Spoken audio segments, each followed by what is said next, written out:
നിരവധി രാഷ്ട്രീയ നേതാക്കൾ നമുക്കറിയാം. നേരത്തെ മാധവറാവു സിന്ധ്യ അടക്കം ഉള്ളവർ, GMC ബാലയോഗി അടക്കമുള്ളവർ, അതോടൊപ്പം തന്നെ മുൻ ആന്ധ്ര മുഖ്യമന്ത്രി YV രാജശേഖര റെഡ്ഡി അടക്കം വിമാനാപകടത്തിൽ മരിച്ച സാഹചര്യം കൂടി. ഇങ്ങനെ രാഷ്ട്രീയ നേതാക്കൾ നിരന്തരം അപകടത്തിൽപ്പെടുന്ന ഒരു സാഹചര്യം, അത് അവരുടെ സുരക്ഷ ഒരുക്കുന്നതിൽ കേന്ദ്ര സർക്കാർ, സ്വാഭാവികമായി അറിയാം, വ്യോമയാന മന്ത്രാലയം കേന്ദ്ര സർക്കാരിൻ്റെ പരിധിയിൽ അധീനതയിൽപ്പെടുന്നതാണ്. അത്തരത്തിൽ തുടരെയുള്ള അപകടങ്ങൾ ഉണ്ടാകുമ്പോൾ അതിനൊരു പ്രോട്ടോക്കോൾ കൊണ്ടുവരേണ്ടതല്ലേ എന്ന ചോദ്യങ്ങൾ നേരത്തെ മാധ്യമപ്രവർത്തകർ ചോദിക്കുന്നു. ഏതായാലും ഇതുമായി ബന്ധപ്പെട്ട അജിത് പവാറിൻ്റെ മരണവുമായി ബന്ധപ്പെട്ട നിരവധി ദുരൂഹതകൾ, സംശയങ്ങൾ ഉയരുകയും ചെയ്യുന്നുണ്ട്. ഏതായാലും DGCA അന്വേഷണം പ്രഖ്യാപിച്ചിട്ടുണ്ട്. ഇത് സംബന്ധിച്ച കൂടുതൽ വിവരങ്ങൾ ആണ് ഇനി പുറത്തു വരേണ്ടത്.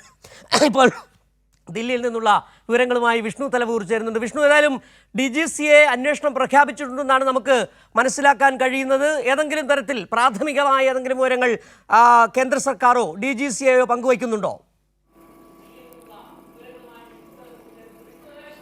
സിജു, എന്തായാലും DGCA ഇപ്പോൾ ഉന്നതതല അന്വേഷണം പ്രഖ്യാപിച്ചിരിക്കുകയാണ്.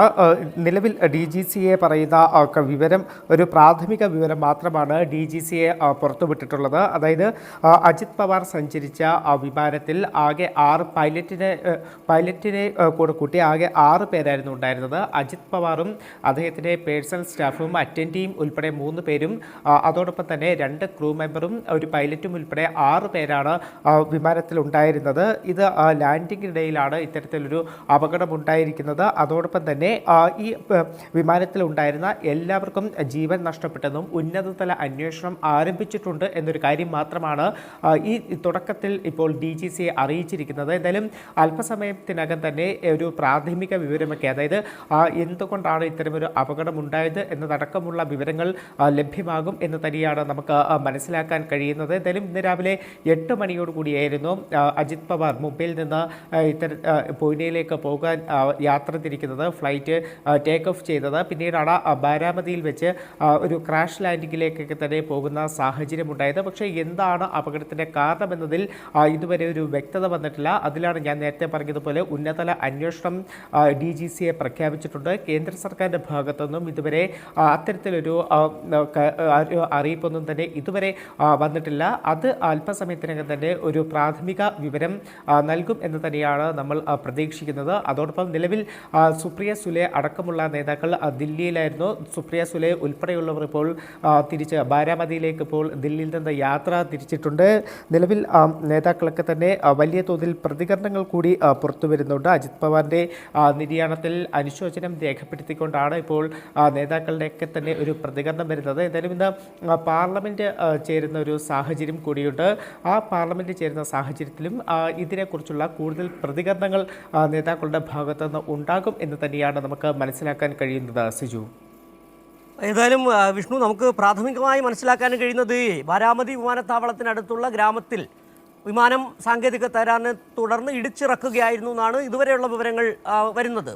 ഇത് സംബന്ധിച്ച് എന്താണ് യന്ത്ര തകരാറെന്നുള്ളതും അതുതന്നെയാണോ ശരിയായ വസ്തുത എന്നുള്ളത് DGCയുടെ അടക്കം അന്വേഷണത്തിലേ പുറത്തു വരികയുള്ളൂ.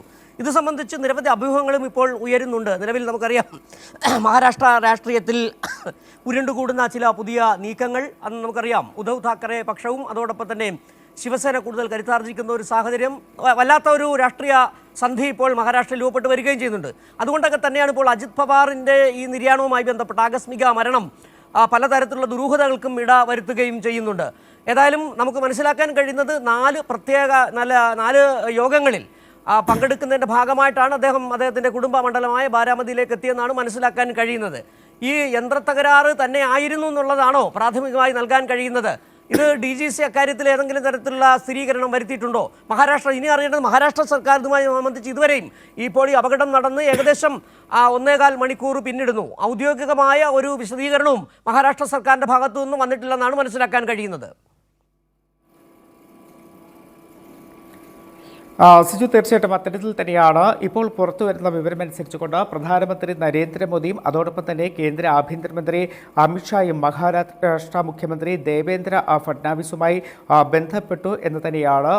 ദേവേന്ദ്ര ഫഡ്നാവിസിനോട് ഈ പ്ലെയിൻ അപകടവുമായി ബന്ധപ്പെട്ട വിവരങ്ങൾ പ്രധാനമന്ത്രി നരേന്ദ്രമോദിയും ആഭ്യന്തരമന്ത്രി അമിത്ഷായും ഇപ്പോൾ ചോദിച്ചിരിക്കുന്നു എന്നതാണ് നമുക്ക് ഏറ്റവും ഒടുവിൽ അറിയാൻ കഴിഞ്ഞിരിക്കുന്നത്. അതോടൊപ്പം തന്നെ നിലവിൽ ഞാൻ നേരത്തെ പറഞ്ഞതുപോലെ DGCയുടെ ഭാഗത്തു നിന്ന് കൃത്യമായിട്ടൊരു എന്താണ് അപകടത്തിന് കാരണം എന്നതിൽ ഒരു വ്യക്തത ഇതുവരെ വരുത്തിയിട്ടില്ല. അത് ഞാൻ നേരത്തെ പറഞ്ഞതുപോലെ അന്വേഷണം പ്രഖ്യാപിച്ചിട്ടുണ്ട്. അപ്പോൾ കുറച്ച് സമയത്തിനകം തന്നെ യന്ത്ര തകരാറ് എന്താണ് കാരണം എന്നുള്ളത്